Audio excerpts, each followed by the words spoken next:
Hey, what's up guys? Welcome back for another video. This is to help out beginner stackers.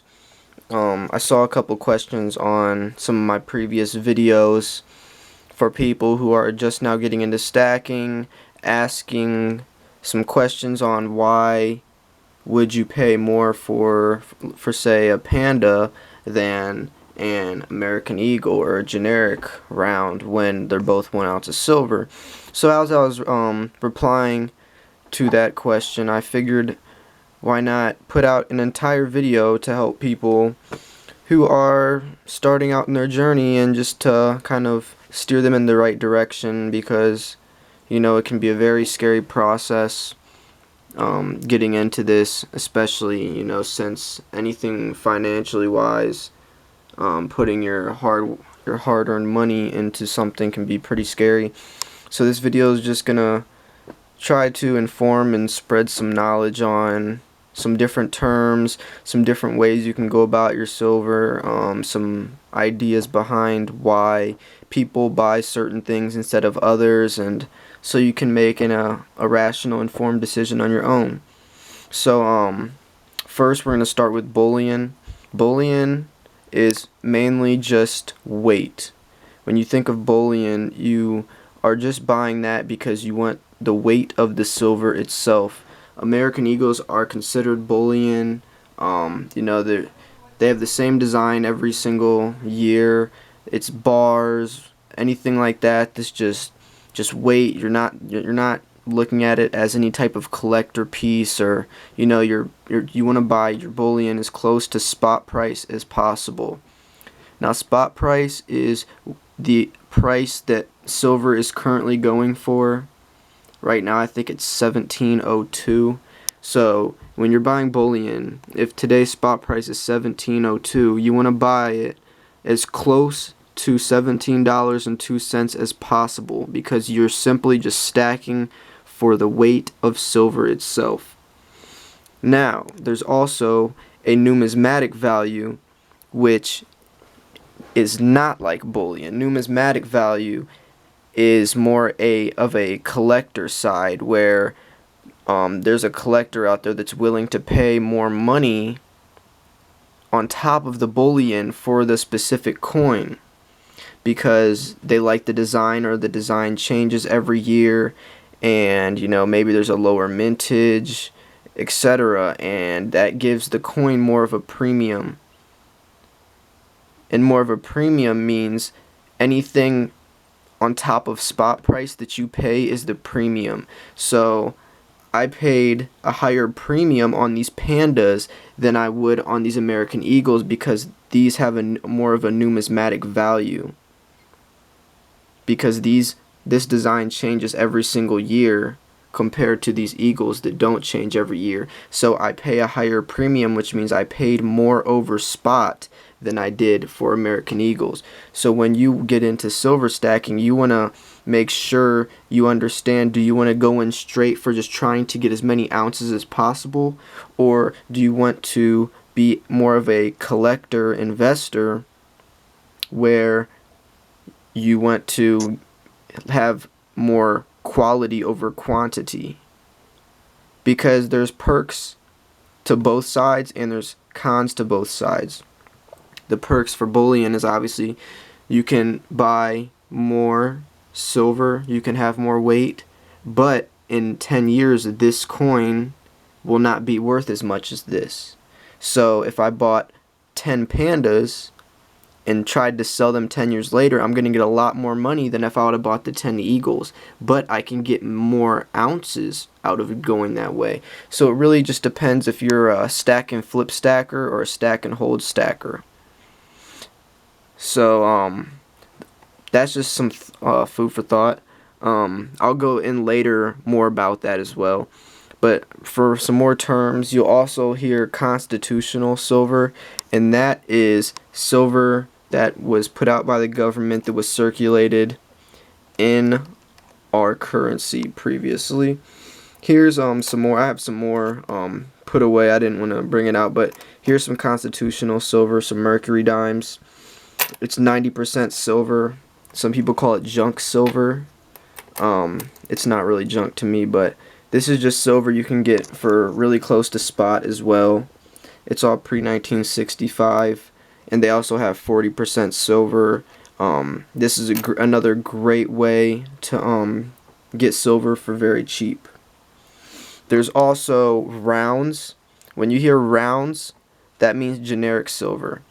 A round and a coin is not the same thing. Unfortunately, I don't have any rounds on me right now. I actually do have a 10th ounce round, but I don't want to get that out. So there's a difference between a coin and a round. Even though a round may look like a coin, it is not a coin. A round is not minted by the official government mint. A round is for generic purposes.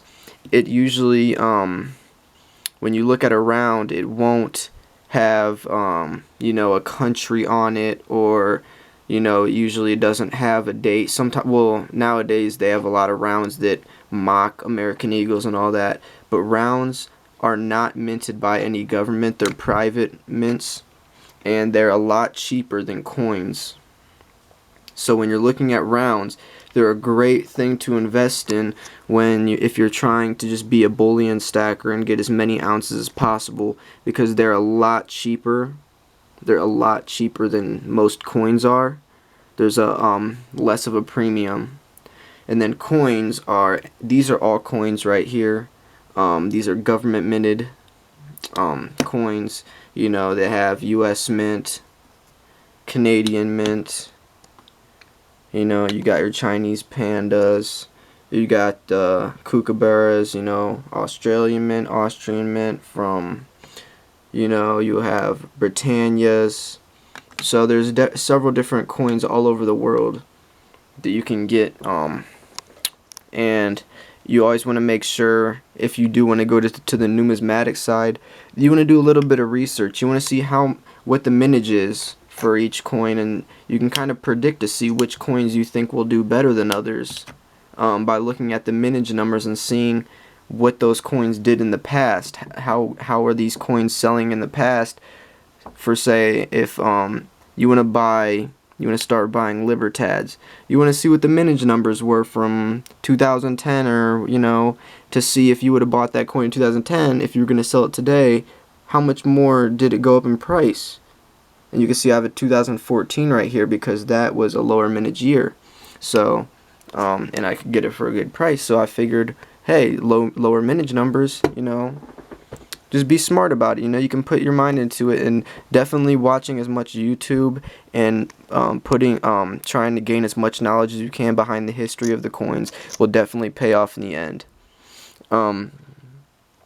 So we also have stuff called poured silver. That is silver that's been melted down and it's poured. It looks more organic. It looks more pirate treasury. Usually rougher. It's not government minted. It doesn't have real fine cut edges like these coins do. Usually it's more I can't explain the word, but you can definitely tell poured silver from I guess, I don't know what the word would be, non-poured silver, just from actual bars, minted bars. Poured silver looks really cool. They do hold a little bit more of a premium, poured silver does, than say like a sunshine mint bar. So if you go into poured silver, just make sure you try to get it as close to spot as possible, because poured silver does carry a little bit of a premium. But it's beautiful. I used to love poured silver. I had a whole bunch of Atlantis Mint, MK bars, Jaeger poured silver, all types. So when you hear poured silver, just know that is its separate class and carries a little bit of a premium. I mean, a lot of actual bars carry premiums too. So just do your research, and my main thing is buy whatever you like, because that's what really matters at the end of the day, because we really can never predict what a certain piece is gonna do in the future. So now we can talk about graded coins. As you see in the back here, these are in slabs, and there's several different types of slabbed coins. The main makers are NGC, as you will see right here. It says NGC. And then we also have one that's PCGS.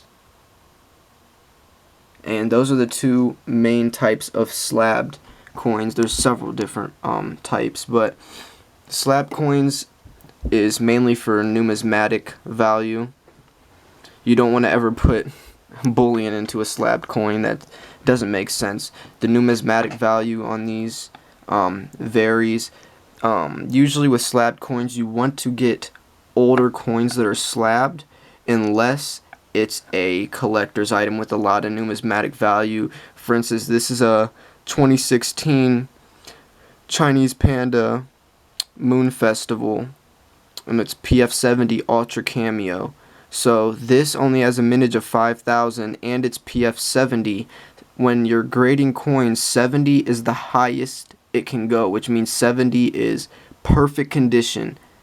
You will never have a grade that's higher than 70. It goes 70 all the way down to, I don't even know, but usually 69 and 70 are perfect. I mean, look, here's even a 69 in this coin. There's no scratches. You can't, it's flawless. So 69 and 70 are both nearly perfect coins. But 70 always will get you a higher premium when you go to sell, but they also cost more. So this coin right here is very expensive already. I bought it cheap, and about 4 or 5 months after this purchase, it's already worth almost double the price I paid for it. Just because I was smart, I studied what the coins do. Pandas are highly sought after. I looked at the mintage numbers and I made a smart purchase, and I've already nearly doubled my profit. So if you can, that's why I say try to gain as much knowledge as you can. But usually, like here's a bad purchase, for example, I'll say. This is a 2016 Libertad MS69.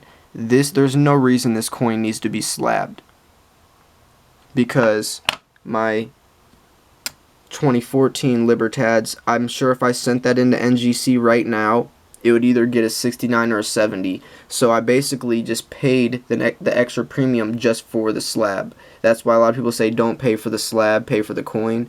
It's because I could send this in to get graded right now and it would probably get the same grade, but I paid cheaper for this. But this was a purchase I made early on, and I didn't really know much about slab coins, and I paid the price for it. Luckily it wasn't, it was only probably $5 or $6 more, but you know, that was just a mistake I made. So you know, slab coins usually are trying to keep older coins protected. If you have some old constitutional silver or a really old coin from, you know, 1900s that you want to keep stored to protect and have a grade from an official mint to show when you go to sell it, you know, you don't have to worry about telling the person, oh no, this coin's in this condition, and they try to disagree. You know, the slab will say exactly what condition it is in, so when you go to sell it, you have no problem with your potential buyer to argue how much the coin is really worth. So you know, that can come really handy. And also, when you buy slab coins, you can get one of these cases, an NGC case. You know, they fit in there perfect. They hold 20. You just put them in and they fit right down the line.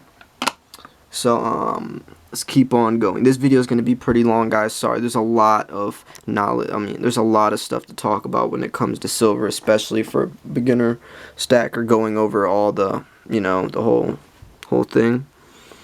So when it comes to silver, you know, you have to talk about gold as well. I only have one little piece of gold.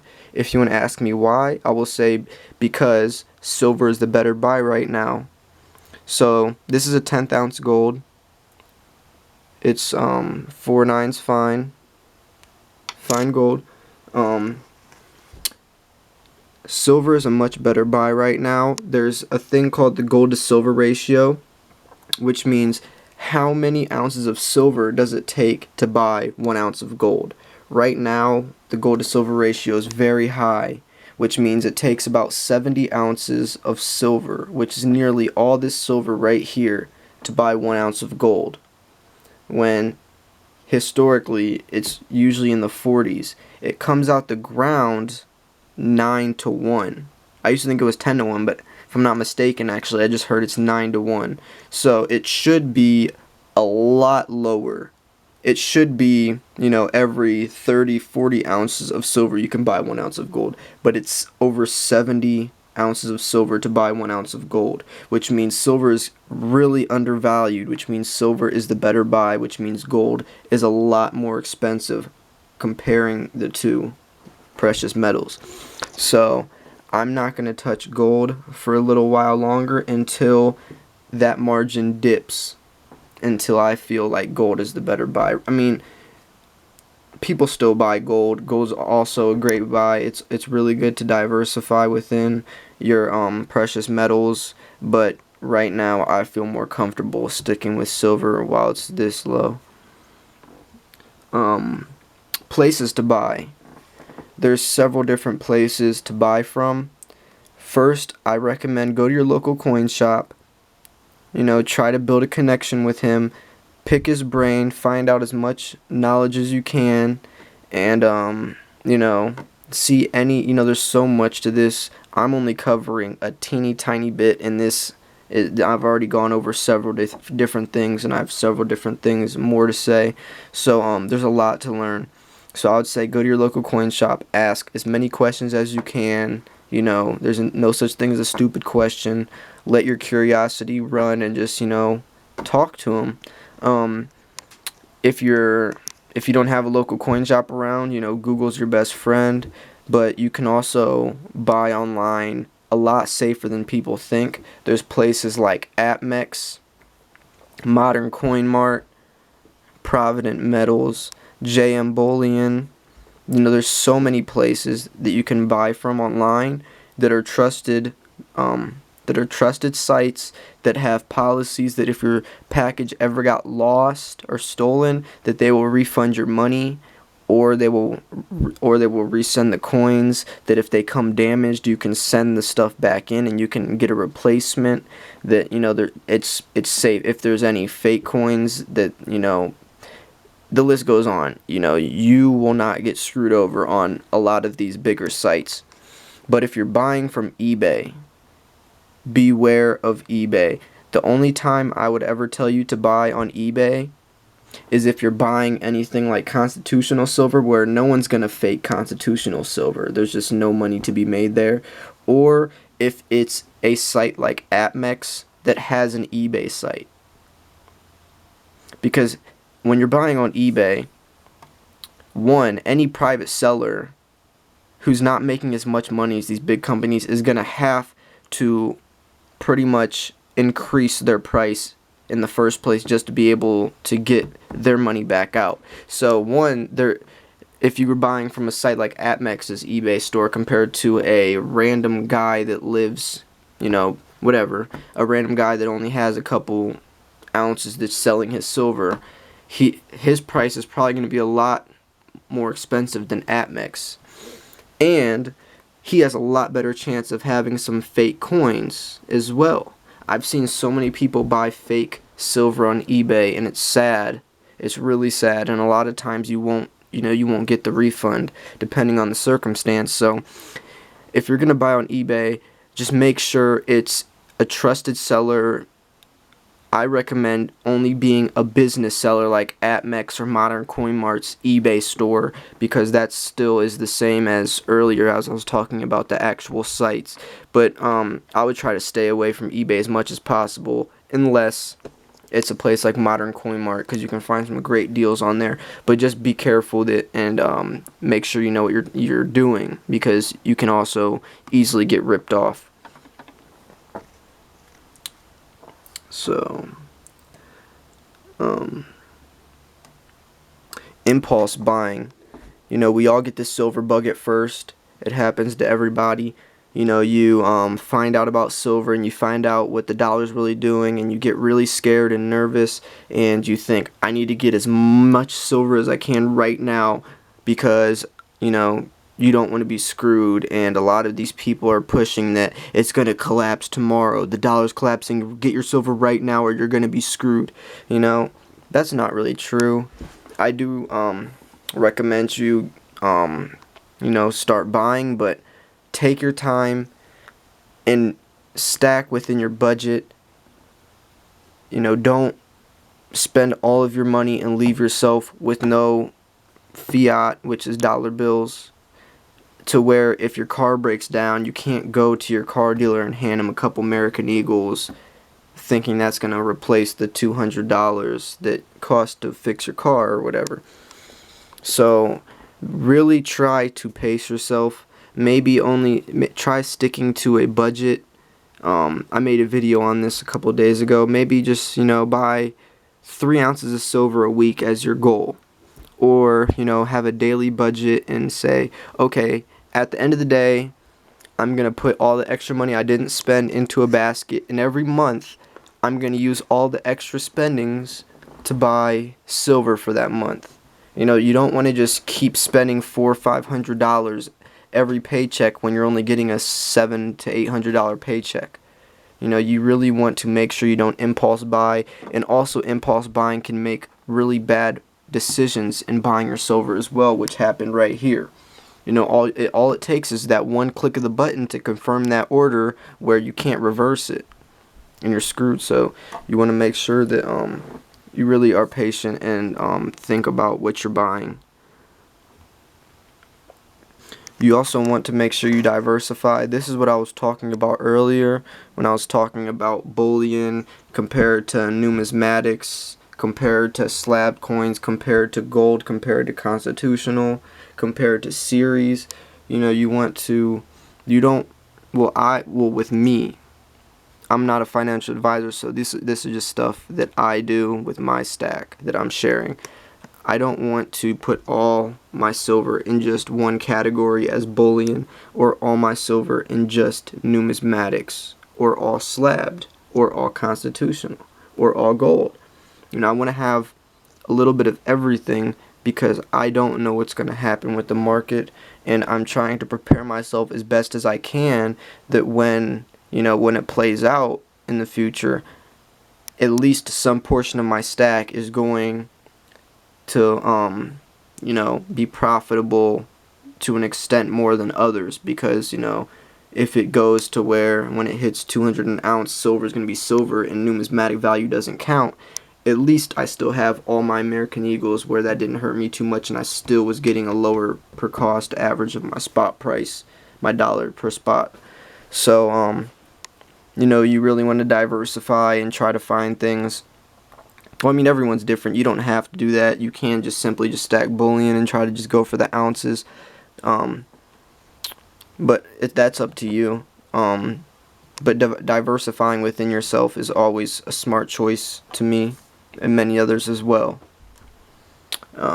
Storage. So storing your silver is just as important as buying your silver, because if you buy your silver and you don't store it properly, your silver's ruined. So you see these things right here, these are in capsules. These are black gasket capsules. This protects the coin in here. It's an airtight seal, so this coin will stay shiny and stay new looking for as long as possible. It's very important, especially with more expensive coins, to keep them in capsules, because if you don't, they will start toning and they will get ugly and brown, and I mean, they don't really look ugly, they do look pretty cool, but when you go to resell, you're not going to get the same premium out of your coins. So you want to make sure that you store your coins properly.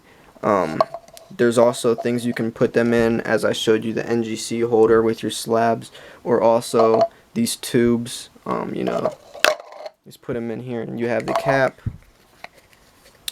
and you just put it on, put your coins in there, and it's a nice way to store all your coins in the storage.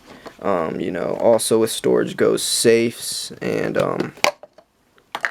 you can put it in a safe, or you can put it in a bank vault safe. There's several different ways to store your silver. I would just suggest, you know, YouTube around, look at other ways other people store their their coins and their bars and all that. There's also different types of strips you can put in to make sure that there's no moisture inside of your holdings wherever you're holding it at, to make sure it doesn't tone fast or get milk spots as well. I don't know if you can tell, but these are milk spotted. These Canadian Maple Leafs, they're 4/9 fine, so the metals, yeah, you can tell that. Those are milk spots, so when I go to resell these, I won't get the same premium as I would with you know, coins that aren't milk spotted, but it's fine.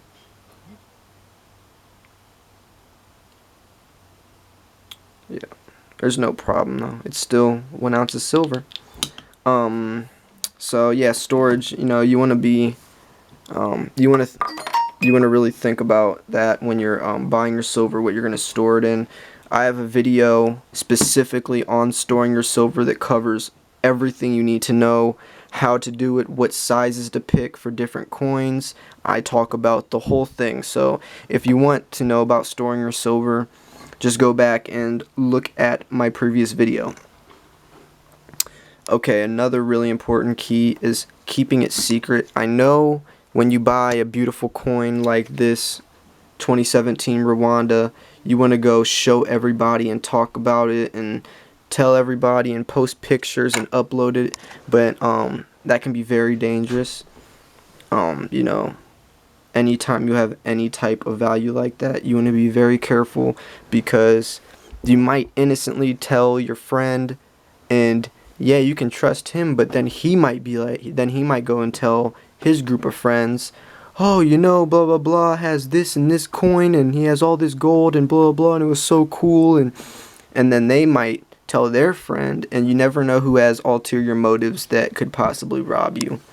And you never want that, especially when you're putting all your hard work into something that you're so passionate about. It would be terrible if someone went to take that from you. So just be very mindful of that. Buy what you like. You know, it would be really boring if this is all I bought, was just American Eagles. The date doesn't change, same design every single year. That would be pretty boring. You know, I love these coins for several different reasons. I love my pandas. I love the different designs on all of them.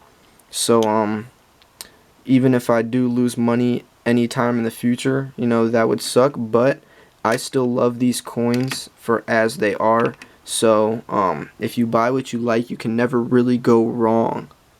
Because, you know, you bought that coin because you liked it. I didn't buy it just to make money out of it. I don't look at it just as the monetary value. I bought it because I actually like the coin. So when you do that, you can never really go wrong. If you buy coins you don't like and then that coin doesn't do good, then what good? You know, you have a coin you don't like and you lost money. So then, you know, you're screwed. It's a lose-lose situation. And also, the last key I'm going to give, I know this video is really long, guys. If you've stuck around this whole time, I really appreciate you.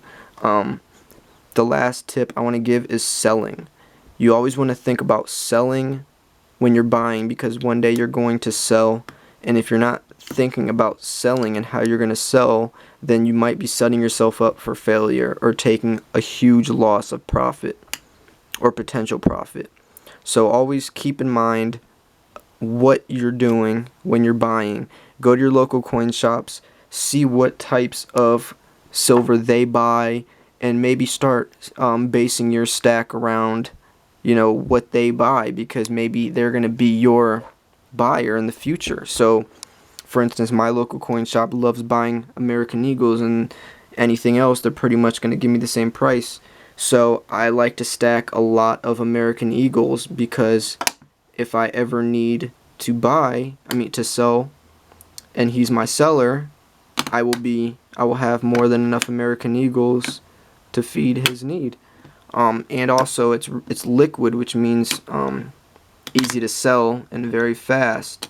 So if I ever needed to liquidate these, let's say my car breaks down next week, I can go and take a stack real quick and get those off and sell them to him, instead of trying to go online and sell each one of these pandas individually, which would take weeks. You know, I can go in there really quick, and in a matter of hours I can get the money I need.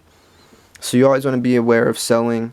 I have a video on selling your silver as well. I talk about everything you need to know about that, places, and I talk about the whole